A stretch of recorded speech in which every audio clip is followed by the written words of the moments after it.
حدثنا عزيز ابن الذي زي خريج المعهد العالي للفنون الهئهئية قال: قمت بافتتاح مصنع لصناعة الأمل ونشر البهجة والعسل. اتفضلوا دوقوا بسكوتة بطعم الدنيا المبسوطة واشرب طاقة إيجابية وبس تفتح قلبك على الرأس وتنسى الكذب والهقص.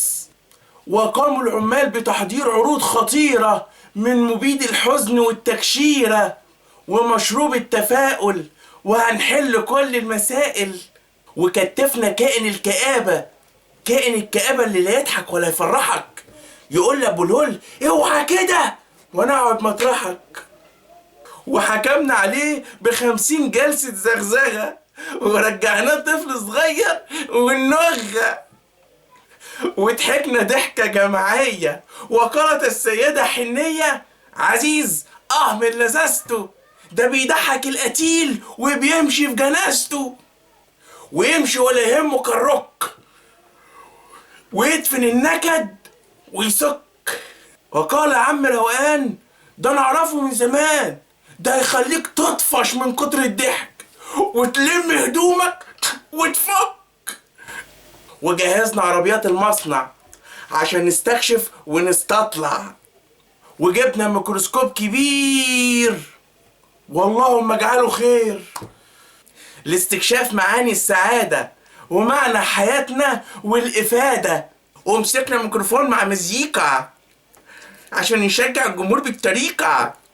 وقال أبو العقلين الذي لا يملك ولا مليم وعليه اقساط ليوم الدين: إن المال كل شيء ولكن كثرته ليست كل شيء. ودخل في نوبة عياط وبدأنا نلمله في تبرعات. ثم قال أبو المعلمين: بصوا يا معلمين، إن العلم بلا أخلاق كالعربية بلا سواق. فقال رجل بق: يمكن عربية كبدة وصدق مش محتاجة إلا أكل وزاق. فقلنا له: النق النق الطق الطق النق النق الطق الطق. فمنهم من قال: السعادة يا أحباب في الإنجاب، عشان نعمل عزوة ونحارب بيهم في أي غزوة.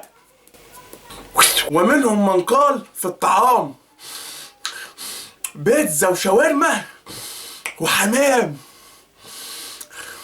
فأمسكت المايك وأنهيت الكلام وقلت: معنى الحياة إنك تملى الدنيا حب، هتطلع الضحكة من القلب، هتيجي السعادة إن شاء الله بشوية لب.